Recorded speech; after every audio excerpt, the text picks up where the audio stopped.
So sometimes I like to reflect on kind of interactions or experiences with my son, because I learned so much from trying to help him navigate his world. It's almost like a mirror reflection you're looking at as I'm trying to assess the situation and give him guidance. It helps me think through things more. So sometimes there's these little stupid one-off situations that happen that I find interesting. So today we had one of those.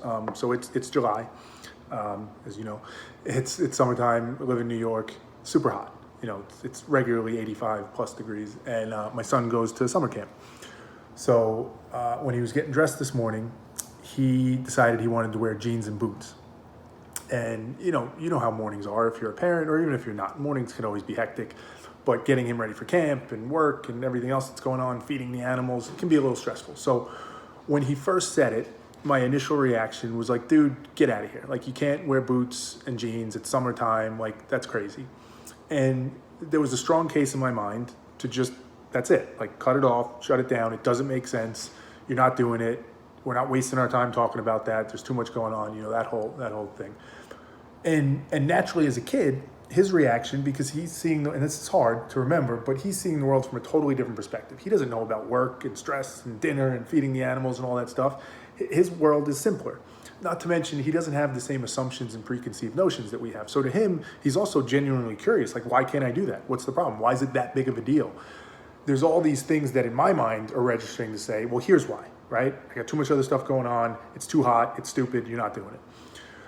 So that was my initial thought.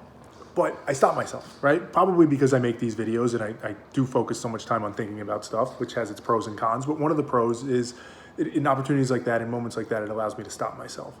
And I thought, like, hey, this is one of those moments where let's follow the thread logically.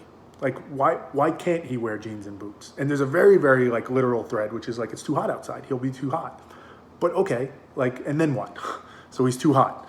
Well, then he's going to be sweaty. He's going to be uncomfortable. Okay. And then what? Well, then he may not enjoy camp. And then you start thinking about it very logically and pragmatically. And the way I said it to him and the way I think about it is like, all right, let's think about this for a sec. You can do whatever you want to do, right? That's kind of the rule in life. There's just consequences. So if you're okay with the consequences of it, then do whatever you want to do. So let's apply that framework here. Like, you could wear jeans and boots. What are the potential consequences? Is there anything like really bad that could happen from this?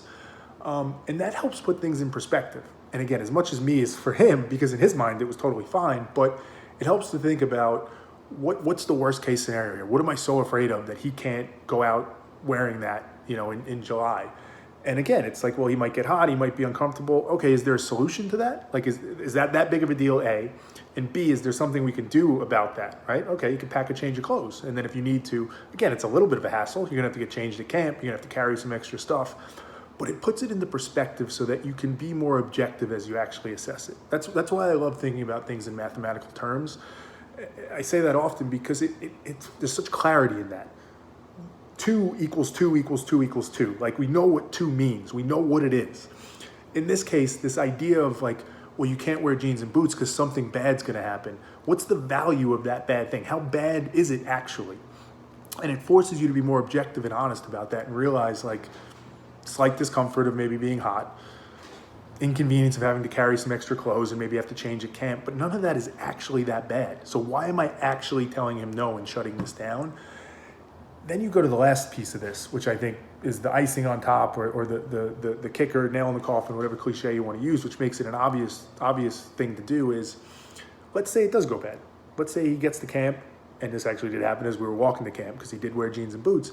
He started to realize, like, it's a little hot. Like, I'm not that comfortable. Maybe this wasn't the best idea.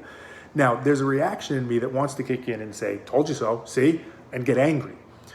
But look at it from the other side. Like, look at what he's learning. He's realizing consequences. He's realizing in those moments where he's thinking, I can do anything I want in the world. I want to wear jeans and boots and a jacket and a sweatshirt in July because I want to, and who cares, why not? He's starting to see, like, oh, that might be why not. And next time he's in a situation like that, he'll be that much more thoughtful.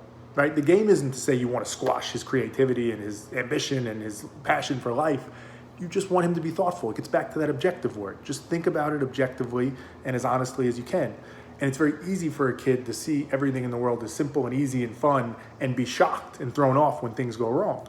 This was an opportunity for him in a very safe way to recognize, okay, yeah, there are some things here that were annoying. Next time, maybe I'll try and think about what those might be in a different situation. So that exercise of challenging yourself to actually understand what we're talking about, why is it a problem to wear jeans? What might go wrong? How might you solve it? What are the things maybe you could have thought about that you would have realized it was a good idea or a bad idea earlier? All those things are teaching him and me how to think better, how to have better perspective on all these different situations. And in this case, it was something stupid. It was wearing certain clothes to camp. But in the next situation, it might be something much more important. And to have that framework and that muscle built up of how to think about these things, how to challenge yourself, how to pause your mind and identify blind spots or biases, to me, those things are invaluable. So again, stupid, kind of innocent story, but something that it's the way I try and look at life, to find all these moments and opportunities to learn and be better.